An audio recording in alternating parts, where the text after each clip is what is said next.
When did you get to the to Hamilton? You're not born in Hamilton, are you? Born in Winnipeg. That's right. I should have remembered that. So when do you come to Hamilton? 1948. 48. That's an important time. And you came right away as the director of the JCC? No, I came as a youth and camp director. That's right. I remember vaguely. So you're the youth and camp director, and you have programs throughout the year? Yes. Throughout the year. And you're where? On Delaware? On Delaware. On Delaware. We first started on John Street North. That's right. First the JCC was on. Everything is there, so you can. Was on John Street North. I remember that as well. This is where it started. Exactly, exactly. So what were some of the activities? Do you remember what some of, like, was there volleyball, basketball? On John Street? At Delaware. What kinds of activities did you have there? Max Rutland was involved later on, and he took over the phys ed department, and he helped with the camp. How many people came to the camp? Like, where was the camp? The camp was several places. Okay. We were able to borrow swimming pools from Bobby Goblet, and we taught Royal Life Saving and St. John Ambulance.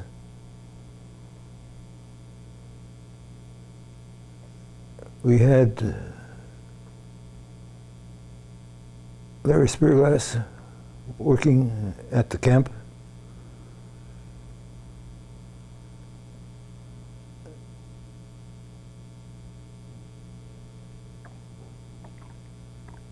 And we had Where you used Parkdale Pool, Parkdale Pool. and Hidden Valley. Right. Harvey was going to the camp every year there. That's right. Oh, you were going to that Okay. summer camp. Yeah. Can I take over? Sure. Sam, it says that you were helping Holocaust survivors when you were in you were involved in Jewish social services, and you helped Frank Younger and Zolly Freeman and other Holocaust survivors to Many. find a place to live. Is that what you did? Yes. Can you talk a bit about that? Do you remember that time?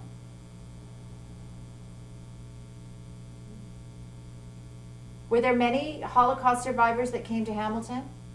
About 30. Do you remember names?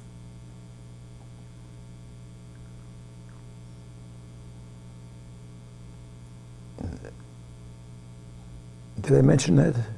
Solly Freeman? Solly Freeman. Frank Younger? Frank Younger.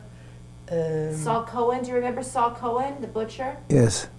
Saul Cohen. Oh, he had many. How did the Jewish community in Hamilton help the Holocaust survivors? Providing jobs, clothing, food. Did you find them places to live? Yes. Yeah. Yes. Some of them were adopted by the families. Right.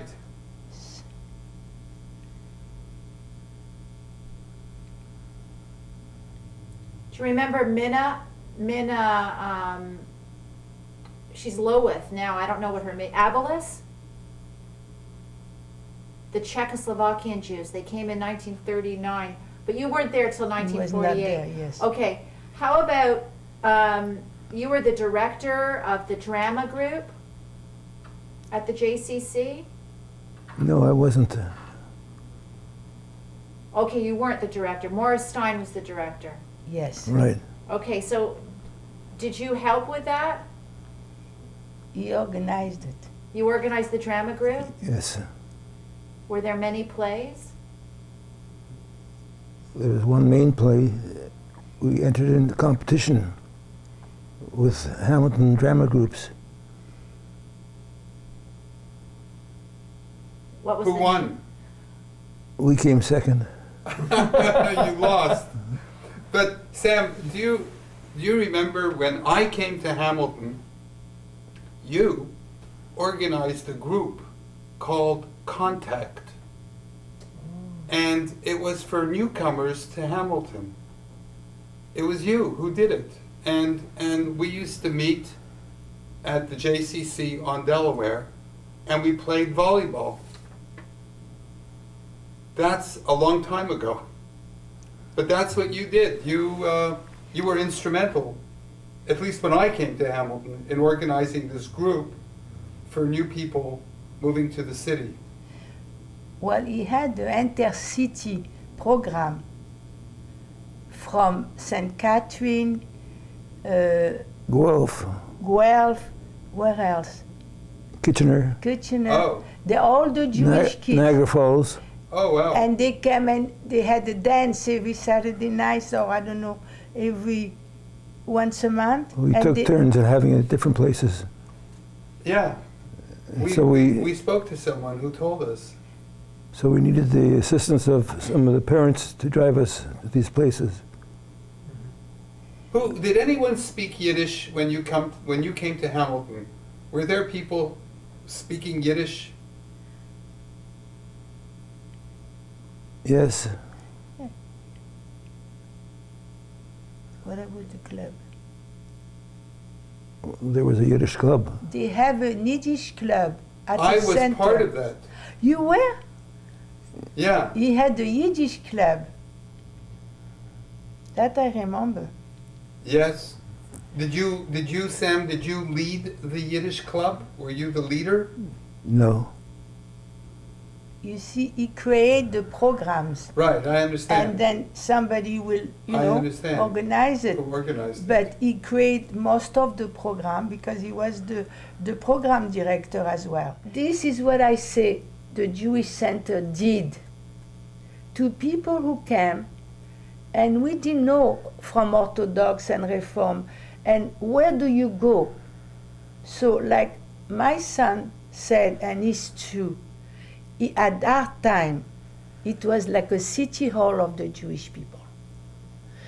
The synagogue we cannot do without it. Is our religion, is where we go to pray and to, but it's something about Jewish center that I felt that many Jewish beautiful kids didn't know each other.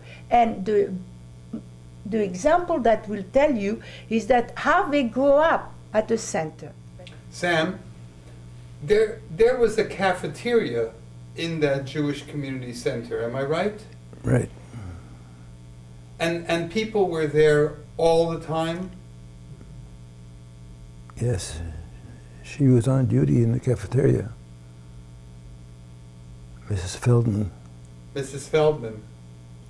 I thought And it was Mrs. Scher. Mrs. Feldman was at the desk in the evening, but Mrs. Scher was the She ran cafeteria, the she nightclub. ran it. And the people went there and they stay all day. And then Mrs. Greenspan. Then Mrs. Greenspan came, but the people went for the sport, for the exercise, and then they had lunch. Then after that it was the program for the, what do you had, the senior citizen. There was the nursery school. They had the young adult. I remember we were the, how you call Harvey, the chaperone for all the young adults, and they went to play basketball. Where did we went to? Kitchener it was, with Max. You remember when we went on the bus? Sam? Kitchener.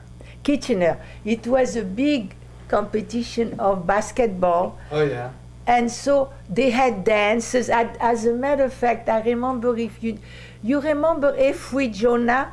Yes. And then we introduced him to his wife.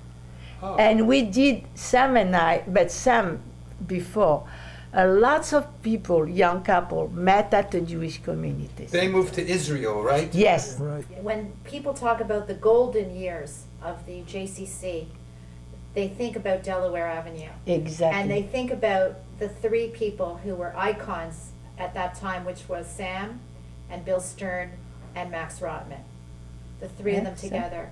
So can you talk a little bit about, either one of you or both of you, can you talk about what it was like to work as a team with Bill and with Max, and what were the values? What was the heart sentiment that motivated you to put your heart and soul into that building?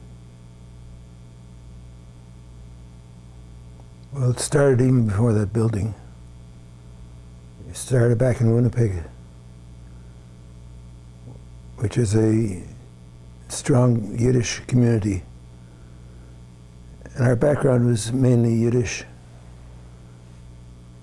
We attended the I.L. Parrott School.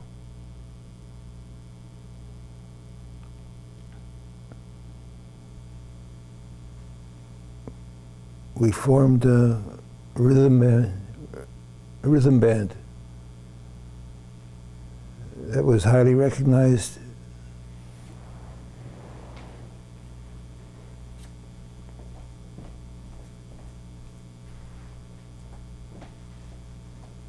And what about when you met Max and Bill? Yeah, when do you remember when you first met Bill, when you first met Max? What was your impression of these people? It was a privilege working together with. We supported one another's program,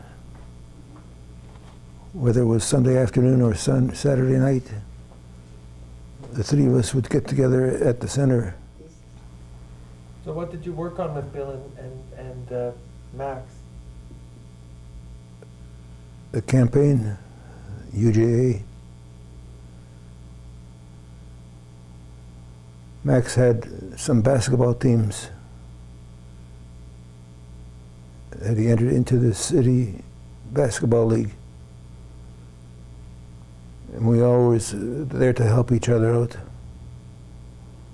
Whenever we had a dance for teenagers, the three of us would gather at the center and make sure that the kids are having a good time. When after Max died, didn't you go to City Hall and try to get the Max Rotman Youth Award started? Wasn't that you who did that? There were several of us. Who did that with you? Howard Katz, and to my knowledge, is still running the program. That's right. That was a wonderful experience. We got good publicity on this program. The Spectator followed us through the years.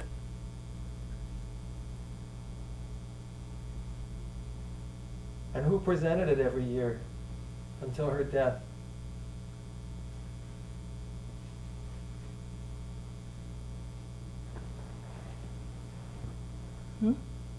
Remember inviting Stella every year? Oh, yes. Yes. Oh, yes. We have a picture of Stella Rotman. Oh, Because she would come and present it every year. She would Oh, come really? That and was his wife? presented. She was his widow, yeah. a widow, Yes, right? the widow of Max, and she came to present the award. That was very, very significant. Then in 1972, I won it. Why? I was doing volunteer work at He a did volunteer bunch work of places, for. and I got nominated and I won it. Really? So that was You- special because I love Max. Of course. We have to say something about Matt Smirlik. Yeah. Yes, he is one of our favor. He was like Sam's son, and he came to study at a center, and Sam made an office for him in order for him to be able to concentrate, because, and I think they met at the center through Sam. Matt and Faye. Many young people So you who were met. you arranged a lot of shidduch. You made a lot of shidduchs. Yes. Sam, in a few words, can you tell me what does Hamilton mean to you? Home. I had an opportunity of working with Jewish people and non-Jewish people. I was chairman of the library for the centennial. I want you to know, Sam, that when people today, they still talk about you as your era, when you were in charge of the JCC, and when you were there with Max and with Bill, that those were really the golden years of Hamilton, and everybody still remembers you with great love and fondness, and you're not forgotten. And we still talk about you. You are an icon in our community. I was pleased to see that my former secretary is still working there. Who's that? Chris. Chris? He found her. He's the one who hired her. She was 16. When Sam was sick, he came to the hospital and sat with him and cried. She, you know, it was like a father to her. He trained her and a job. But I just want to tell you, before we wrap it up, that Wendy is absolutely right. When I think about the golden years of Hamilton, it was before I came, and it was when you and Bill were running the show. Everyone talks about those years. I never got to experience those years, because by the time I came, you know, most of the people had already moved west. But you are the guy that people still talk about with regard to the JCC. There are many areas that shone. One was our day camp. We had one year 200 members. Wow. That was a big responsibility. And there again, Max and Bill were involved as well. A girl from Hamilton was there, and she came to me, and she said, you know, my mother and I, we pray for Sam every day. You know what he did for us? And I said, no, you have to know Sam is very humble, and he has a hard time to you know, say the good thing he did. Anyway, and I say, didn't he tell you? And I said, no, my husband never tell me what's happened at work. Well, she said, you know, my sister's husband passed away when he was 30, suddenly. And they had two children. They live in Stony Creek. You know who I'm talking about, honey? You know Aker, Gloria Aker, her older brother is married with this girl from Hamilton that when we're at the shoot, she come and kiss you. Her father had the photograph and everything. And Hamilton. Right. Eh? Anyway. She works at Bakerest. She was, yes, that's it, is her, but her name doesn't come to me. And she said, my brother-in-law passed away. He was 30 years old, and they didn't expect, and they had how many kids? 2 or 3? 2. And she didn't have no money to bury him. So she went to the bank, and the bank refused. They say, if you have no collateral. So she didn't know where to go. So she go to Sam, and she told him, he said, okay, go back home, and don't worry. He went to, naturally, the Goblet. That all of them respected Sam and trusted him. He picked 5 big Machas, Goblet, Levi, you know, and he went and says, a young Jewish man that died and we need money, and they all give plenty. And he went, he deposited in a bank, and he didn't want to offend her. And he said to the bank manager, you call her and tell her that all the money is here, that she can go ahead. And then after that, that is the sister telling me, after the funeral, he took the kids to the camp for free, and then he find her a job, and he put them back on the street. Now, story like that is many, many, many of them that we cannot talk because you don't want to. This is what it is about Sam. That's a great story. When he was sick in Hamilton, and he was very ill, and they saved him, apparently at the hospital, they said they had to put few telephone operators. The phone didn't stop calling about Sam, and some people were lying. I'm his sister, I'm his brother. When they tell him who come, he was, out of it. And who do you see? Naturally, Chris, she was sitting and crying beside him. She never said a word to me, just sat there quietly.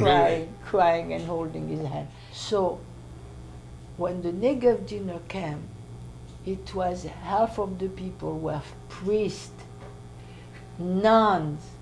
It was the only 1,500 people, half of them were non-Jewish, because Sam touched the life of many people. Like at the Delaware Jewish Center, it was a lot of non-Jewish boys who had nothing to do, and instead to become mischievous and the parents work, he called them all, because one day they broke a window, he called them all, and he made a meeting, and he said, we are going to look after you, but we don't want any more mischievous. He told them they will be allowed to play basketball on the ground outside, and he gave them one young man who will help them and teach them. And from there on, those kids become so nice. He saved the people, and they never did any mischievous, and all the neighbors came to Sam and thanked him because they were busy with constructive things. Right.